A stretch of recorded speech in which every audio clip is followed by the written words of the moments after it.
गुरुर्ब्रह्मा गुरुर्विष्णु गुरुर्देवो महेश्वरा गुरुर्साक्षात् परं ब्रह्म तस्मै श्री गुरुवे नमः। तस्मै श्री गुरुवे नमः।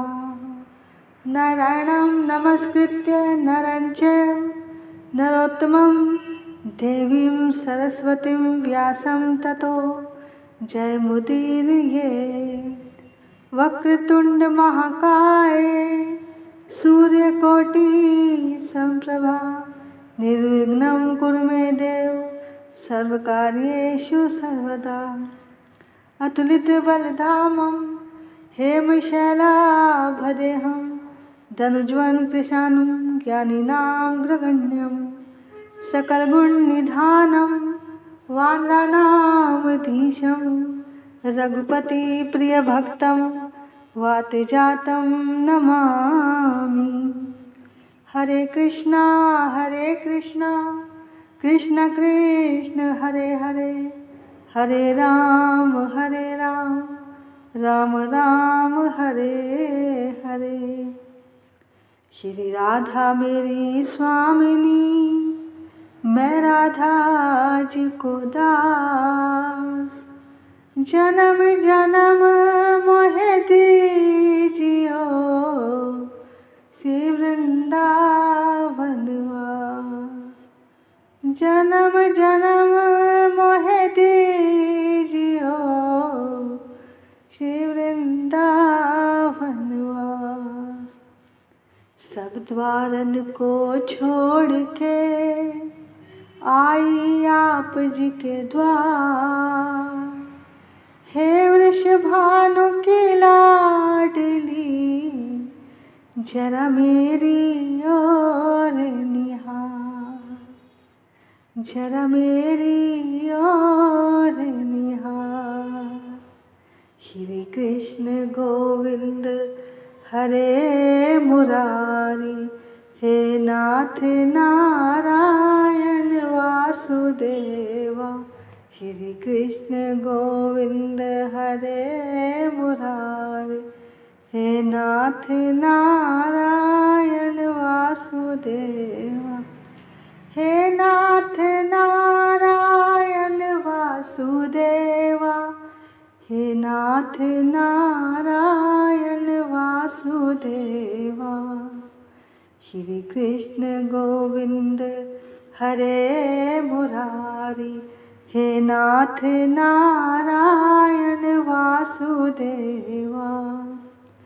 भजो निताई गौर राधे श्याम। भजो हरे कृष्णा हरे राम। भजो निताई गौर राधे श्याम। भजो हरे कृष्णा हरे राम। भजो निताई गौर भजो निताई गौर भजो निताई गौर राधे श्याम। भजो निताई गौर राधे श्याम। भजो हरे कृष्णा हरे राम। भजो हरे कृष्णा हरे राम। भजो हरे कृष्णा हरे राम। अब हम सत्यनारायण भगवान की कथा की ओर चलते हैं। आज हम आपको श्री सत्यनारायण भगवान की पावन कथा सुनाते हैं, जो इस घोर कलयुग में कष्टों के अथाह सागर से पार उतारने वाली है। इसको सच्चे मन से सुनने से जीवन के समस्त कष्ट दूर हो जाते हैं। इस कथा को सुनने से घर में सुख समृद्धि और शांति आती है। तो आइए कथा की ओर चलते हैं। भजमन नारायण नारायण नारायण। भजमन नारायण नारायण नारायण। सत्यनारायण नारायण नारायण, भजमन नारायण नारायण नारायण। बोले सत्यनारायण भगवान की जय। एक समय नैमिषारण्य तीर्थ में शौनकादि 88,000 ऋषियों ने श्री सूत जी से पूछा, हे प्रभु, इस कलयुग में वेद विद्या रहित मनुष्यों को प्रभु की भक्ति किस प्रकार से मिलेगी तथा उनका उद्धार कैसे होगा? इसलिए कोई ऐसा तप कहिए जिससे थोड़े समय में ही पुण्य प्राप्त हो जाए और मनोकामना भी पूर्ण हो जाए। तब सर्वशास्त्र ज्ञाता श्री सूत जी बोले, हे वैष्णवों में पूज्य, आप सबने प्राणियों के हित की बात पूछी है। अब मैं उस श्रेष्ठ व्रत को आप लोगों से कहूँगा जिस व्रत को नारद जी ने लक्ष्मी नारायण से पूछा था और लक्ष्मीपति ने मुनि श्रेष्ठ नारद जी से कहा था। सो ध्यान से सुनो। एक समय योगीराज नारद जी दूसरों के हित की इच्छा से अनेक लोकों में घूमते हुए मृत्यु लोक में आ पहुँचे। यहाँ अनेक योनियों से जन्मे हुए प्राय सभी मनुष्यों को अपने कर्मों द्वारा अनेकों दुखी से पीड़ित देखकर सोचा, किस यत्न के करने से निश्चय ही प्राणियों के दुखों का नाश हो सकेगा। ऐसा मन में सोचकर विष्णु लोक को गए। वहाँ श्वेत वर्ण और 4 भुजाओं वाले देवों के ईश नारायण को देखकर, जिनके हाथों में शंख चक्र गदा और पद्म थे तथा वरमाला पहने हुए थे, देखकर स्तुति करने लगे। प्रभु शंख चक्र गदा पद्म धारी, नमस्कार तुझको ए नटवर मुरारी। ए दुनिया के मालिक, ए सृष्टि के पालिक, ये त्रिलोकी करती है उस्तत तुम्हारी। ये त्रैलोकी करती है स्तुति तुम्हारी। प्रभु शंख चक्र गदा पद्म धारी, नमस्कार तुझको है नटवर मुरारी। मैं दुनिया को ठुकरा शरण तेरी आया, मैं दुनिया को ठुकरा शरण तेरी आया। मेरी लाज रखियो ए बांके बिहारी, मेरी लाज रखियो ए बांके बिहारी। प्रभु शंख चक्र गदा पद्म धारी, नमस्कार तुझको ए नटवर मुरारी। हे भगवान, आप अत्यंत शक्ति से संपन्न हैं। मन तथा वाणी भी आपको नहीं पा सकती। आपका आदि मध्य अंत नहीं है। सृष्टि के आदि भूत व भक्तों के दुखों को नष्ट करने वाले हो। हे प्यारे, आपको नमस्कार है। नारद जी से इस प्रकार की स्तुति सुनकर विष्णु भगवान बोले, हे मुनिश्रेष्ठ, आपके मन में क्या है? आपका किस काम के लिए आगमन हुआ है? निसंकोच कहो। तब नारद मुनि बोले, मृत्यु लोक में सब मनुष्य जो अनेक योनियों में पैदा हुए हैं, अपने अपने कर्मों के द्वारा अनेक प्रकार के दुखों से दुखी हो रहे हैं। हे नाथ, मुझ पर दया रखते हो तो बतलाइए कि उन मनुष्यों के सब दुख थोड़े से ही प्रयत्न से कैसे दूर हो सकते हैं। तब भगवान बोले, हे नारद, मनुष्यों की भलाई के लिए तुमने बहुत अच्छी बात पूछी है। मैं आज एक ऐसे व्रत की बात कहता हूँ, जो बड़ा ही दुर्लभ एवं उत्तम व्रत है। आज मैं प्रेमवश होकर तुमसे कहता हूँ, सत्यनारायण का ये व्रत अच्छी तरह विधि पूर्वक करके मनुष्य आयु पर्यंत यहाँ सुख भोग कर मरने पर मोक्ष को प्राप्त होता है। श्री भगवान के वचन सुनकर नारद मुनि बोले कि उस व्रत का फल क्या है, क्या विधान है, और किसने ये व्रत किया है, और किस दिन ये व्रत करना चाहिए, विस्तार से कहिए। भगवान बोले, दुख शोक आदि को दूर करने वाला, धन धान्य को बढ़ाने वाला, सौभाग्य तथा संतान को देने वाला, ये व्रत सब स्थानों पर विजय करने वाला है। भक्ति और श्रद्धा के साथ किसी भी दिन मनुष्य श्री सत्यनारायण की प्रातः काल के समय ब्राह्मणों और बंधुओं के साथ धर्मपरायण होकर पूजा करे। भक्तिभाव से नैवेद्य केले का फल, घी, दूध, गेहूं का चूर्ण सवाया लेवे। गेहूं के अभाव में साठी का चूर्ण, शक्कर तथा गुड़ ले और सब भक्षण योग्य पदार्थ जमा करा के भगवान को अर्पण कर देवे तथा बंधुओं सहित ब्राह्मणों को भोजन कराए। इसके पश्चात स्वयं भोजन करे और रात भर भगवान का कीर्तन करे। इस तरह व्रत करने पर मनुष्यों की इच्छा निश्चय ही पूरी होती है।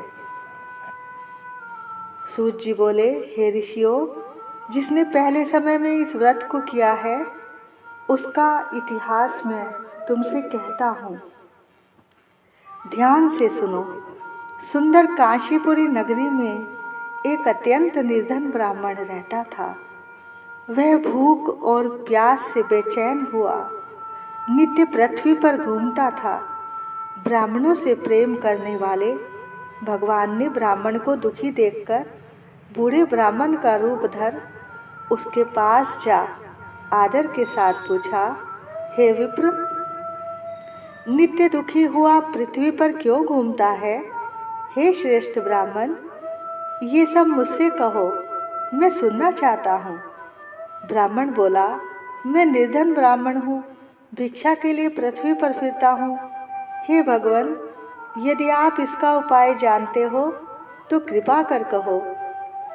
वृद्ध ब्राह्मण बोला कि सत्यनारायण भगवान मनवांछित फल देने वाले हैं, इसलिए हे ब्राह्मण, तू उनका पूजन कर, जिसके करने से मनुष्य सब दुखों से मुक्त होता है।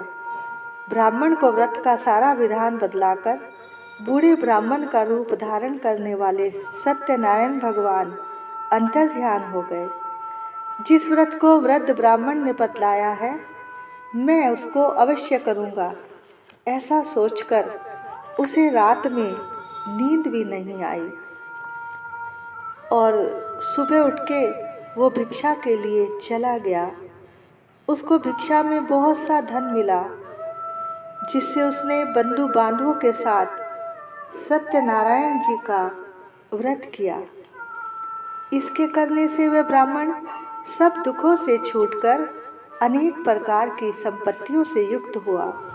उस समय से वह ब्राह्मण हर मास व्रत करने लगा। इस तरह सत्यनारायण भगवान के व्रत को जो करेगा वो मनुष्य सब दुखों से छूट जाएगा।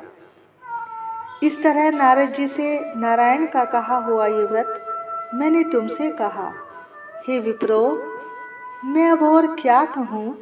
ऋषि बोले, हे मुनीश्वर, संसार में इस ब्राह्मण से सुनकर किस किसने इस व्रत को किया, हम ये सब कुछ सुनना चाहते हैं। सूत जी बोले, हे मुनियों, जिसने इस व्रत को किया है वह सब सुनो। एक समय एक ब्राह्मण धन और ऐश्वर्य के अनुसार बंधु बांधवों के साथ व्रत करने को तैयार हुआ। उसी समय एक लकड़ी बेचने वाला बूढ़ा आदमी आया और बाहर लकड़ियों को रखकर ब्राह्मण के मकान में गया। प्यास से दुखी लकड़हारा उनको व्रत करते देखकर ब्राह्मण को नमस्कार कर कहने लगा कि आप ये क्या कर रहे हैं और इसके करने से क्या फल मिलता है, कृपा करके मुझे भी बताइए। ब्राह्मण ने कहा, सब मनोकामनाओं को पूर्ण करने वाला ये सत्यनारायण भगवान का व्रत है। इसकी ही कृपा से मेरे यहाँ धन धान्य आदि की वृद्धि हुई है। ब्राह्मण से इस व्रत के बारे में जानकर लकड़हारा बहुत प्रसन्न हुआ। चरणामृत ले और प्रसाद खाने के बाद अपने घर को गया। लकड़हारे ने अपने मन में इस प्रकार संकल्प किया कि आज नगर में लकड़ी बेचने से जो धन मिलेगा उसी से सत्यनारायण देव का उत्तम व्रत करूंगा। ये मन में विचार कर वह बूढ़ा आदमी लकड़ियां अपने सिर पर रखकर जिस नगर में धनवान लोग रहते थे वो वहां पर गया। उस दिन उसको लकड़ियों का दाम पहले दिनों से चौगुना मिला। तब वह प्रसन्न होकर पक्के केले की फली, शक्कर, घी, दूध, दही और गेहूं का आटा इत्यादि सत्यनारायण भगवान के व्रत की सारी सामग्रियों को लेकर अपने घर आ गया। फिर उसने अपने भाइयों को बुलाकर विधि के साथ भगवान का पूजन और व्रत किया और कथा की। उस व्रत के प्रभाव से वह बूढ़ा लकड़हारा धन, पुत्र आदि से युक्त हुआ और संसार के समस्त सुख भोग कर वैकुंठ को चला गया।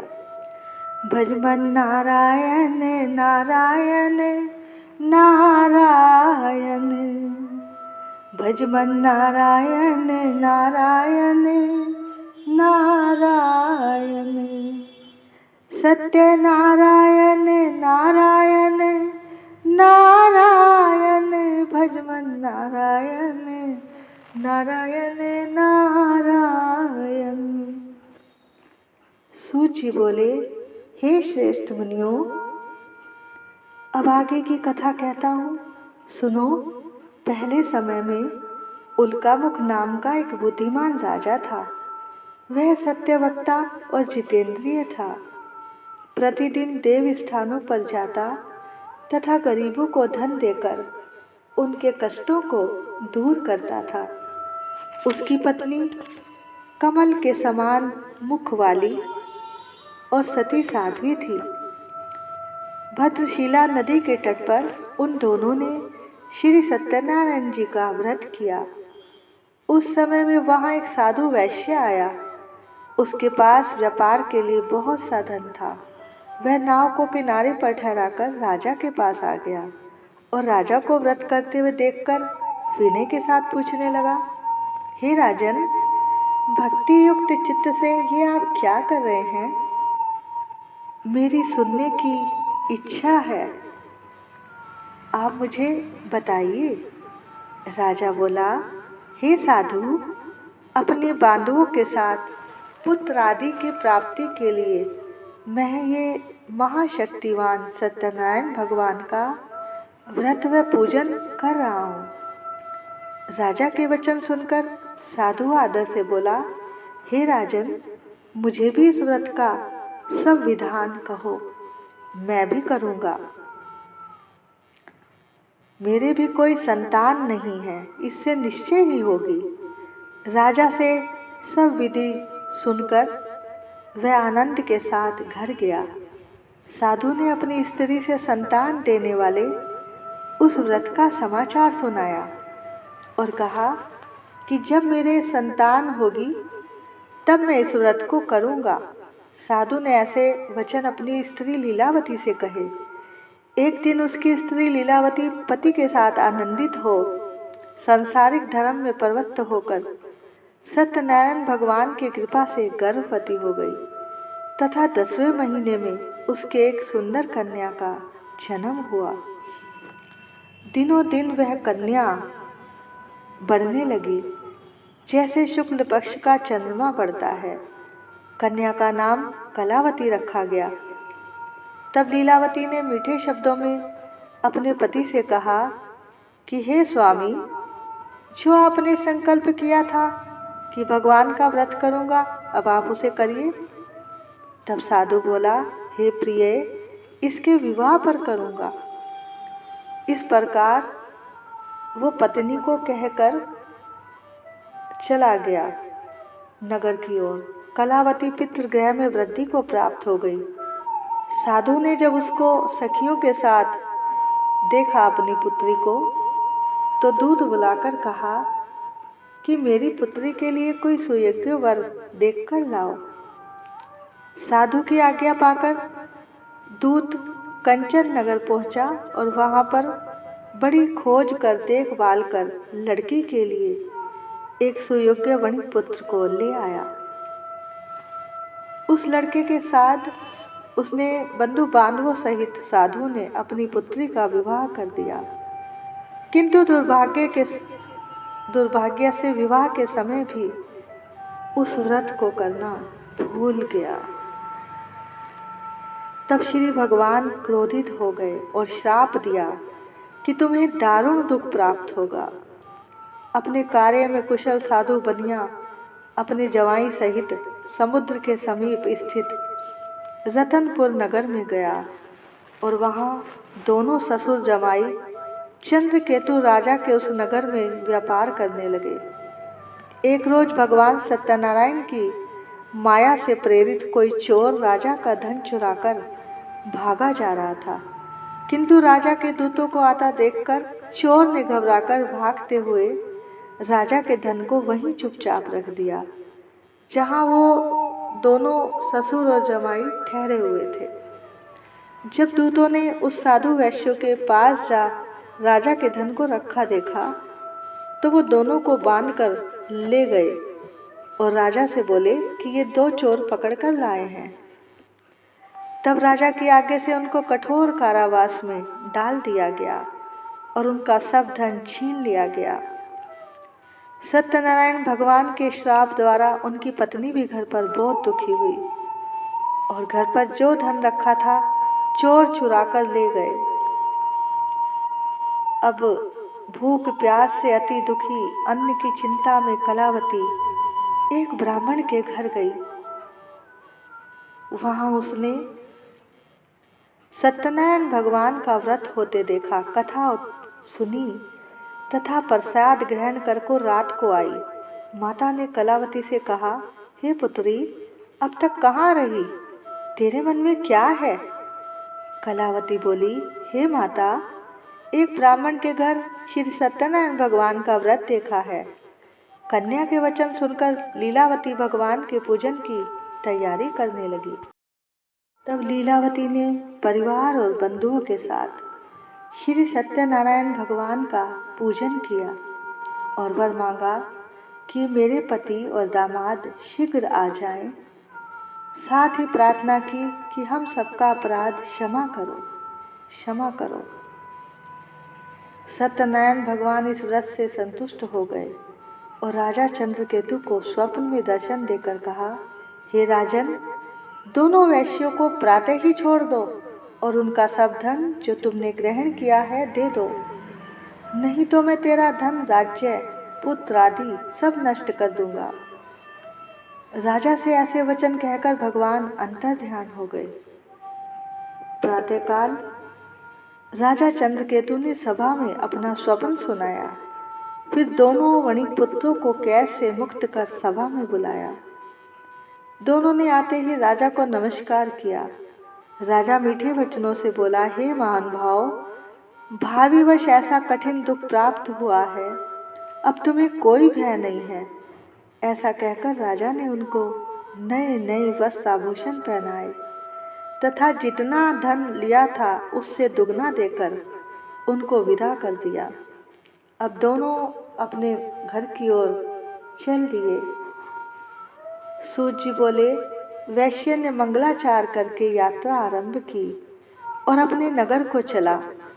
उनके थोड़ी दूर निकलने पर दंडी वेशधारी सत्यनारायण जी ने उनसे पूछा, हे साधु, तेरी नाव में क्या है? अभिमानी वणिक हंसता हुआ बोला, हे दंडी, आप क्यों पूछते हो? क्या धन लेने की इच्छा है? मेरे नाव में तो भेल और पत्ते भरे पड़े हैं। वैश्य का कठोर वचन सुनकर भगवान ने कहा, तुम्हारा वचन सत्य हो। और दंडी ऐसा कहकर वहां से दूर चले गए और कुछ दूर जाकर समुद्र के किनारे बैठ गए। दंडी के जाते ही नाव को ऊंची उठी देखकर अचंभा किया और देखा नाव में तो बेल पत्ते आदि ही भरे हुए हैं और कुछ है ही नहीं। और ऐसा देखकर वो मूर्छित होकर जमीन पर गिर पड़ा।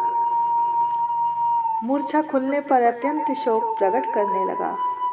तब उसका दामाद बोला कि आप शोक न करें, ये दंडी का श्राप है, हमें उन्हीं की शरण में चलना चाहिए, तभी हमारी मनोकामना पूर्ण होगी। दामाद के वचन सुनकर साधु वणिक दंडी के पास पहुंचा और अत्यंत भक्ति भाव से नमस्कार करके उनकी स्तुति करने लगा।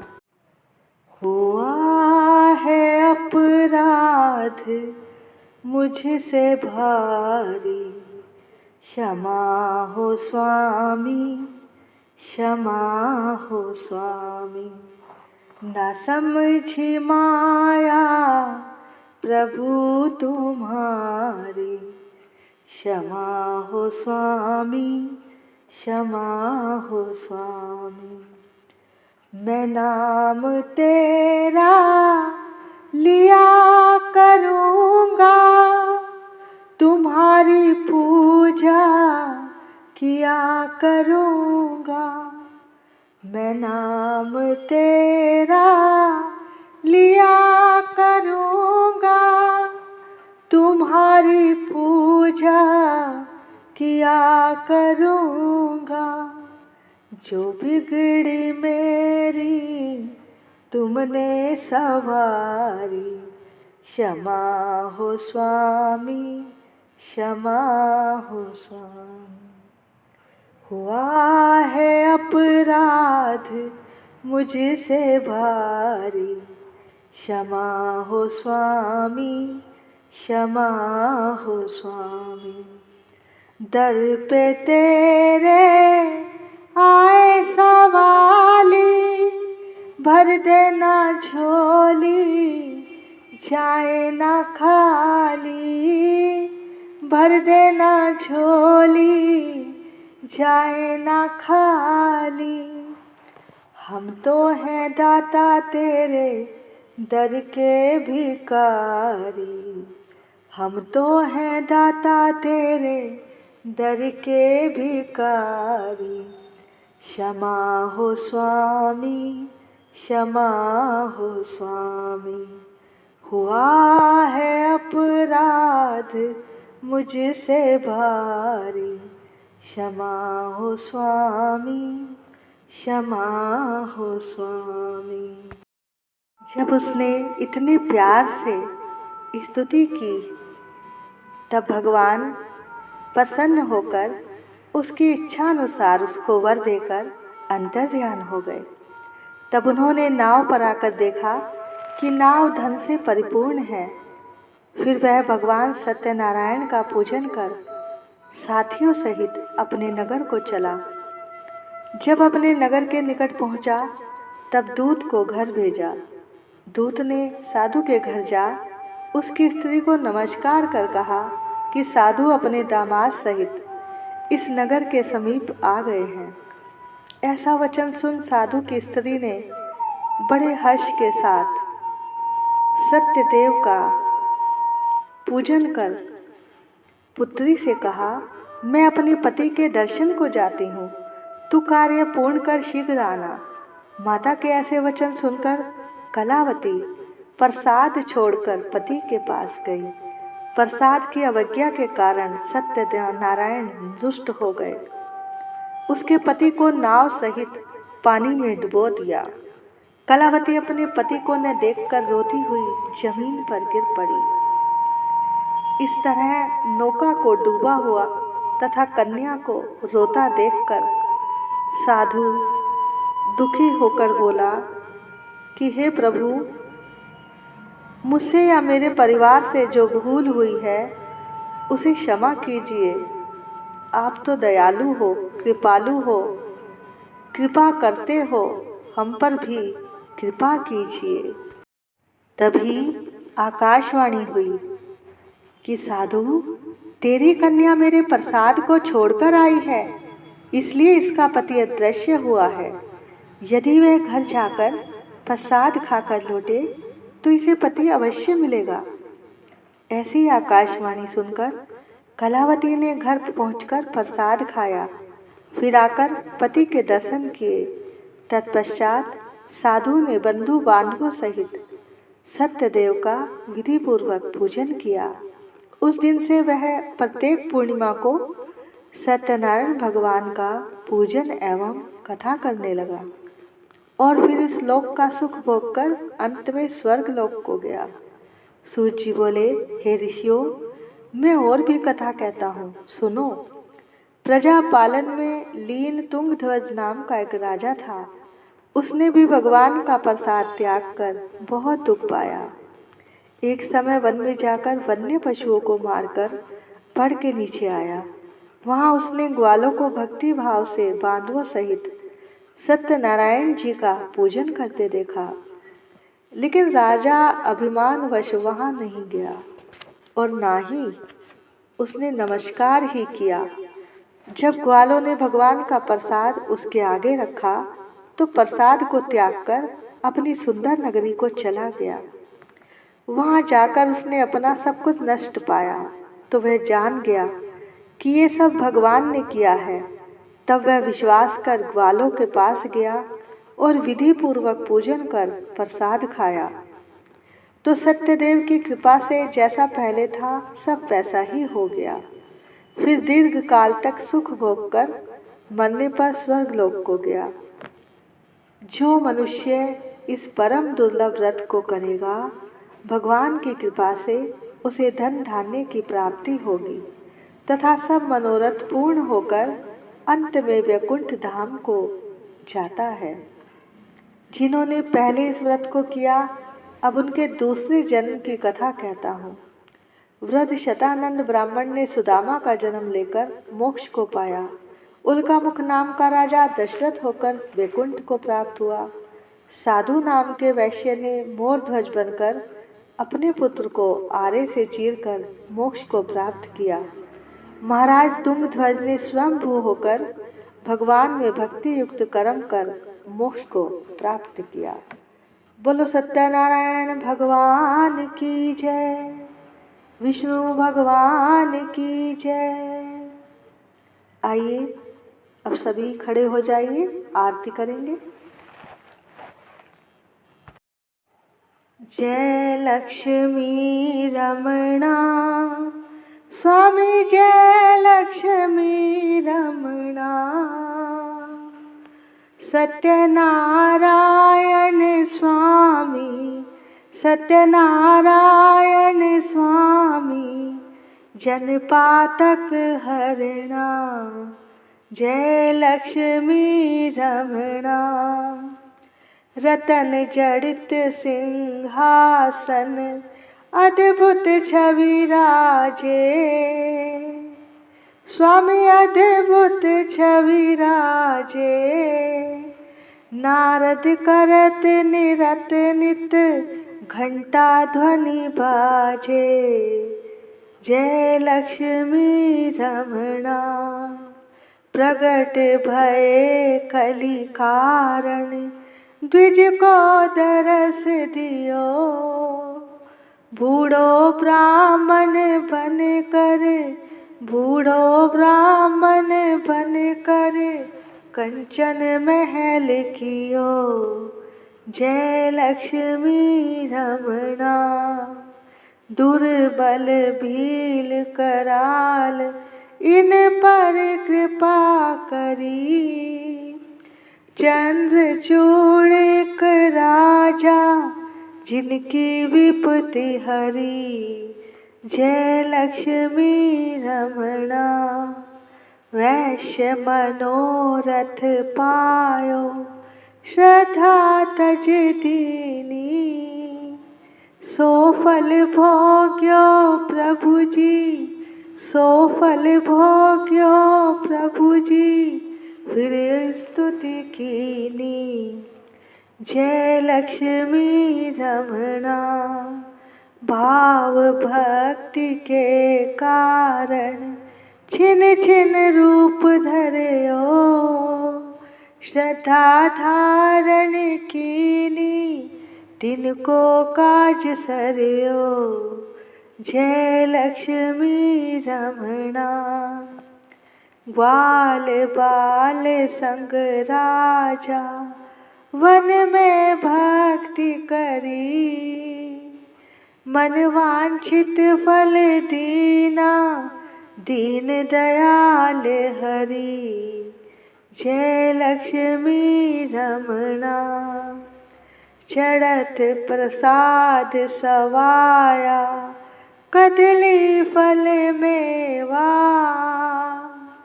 धूप दीप तुलसी से राजश्री सत्य देवा।